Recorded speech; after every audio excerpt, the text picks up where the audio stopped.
ఈరోజు యుద్ధం అనేది ఇక్కడి నుంచి మొదలైంది. ఈరోజు 18/10/24 నుంచి యుద్ధం అనేది బీసీల బడుగు బలహీన వర్గాల యుద్ధం మొదలైంది. బిడ్డల్లారా ఇక కాచుకోండి. ఈ వ్యవస్థ మార్పు కోసం మా బీసీ పిల్లలు, అన్ని సంఘాల వాళ్ళు, ప్రజా సంఘాలు, యుద్ధ సంఘాలన్నీ కూడా, ప్రజా సంఘాలు, కుల సంఘాలు, విద్యార్థి సంఘాలు, అన్ని సంఘాలు ఏకమైనము.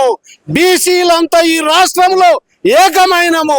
ఇంతవరకు ప్రజా సంఘాలలో ఉన్నటువంటి నాయకులనంతా ఏకం చేసి ముందుకు పోవడానికి మా యొక్క బీసీల యొక్క కళాకారులు, ఉద్యమకారులు, ప్రజా సంఘాలు, కుల సంఘాలు అన్ని ఏకమైన బిడ్డల్లారా.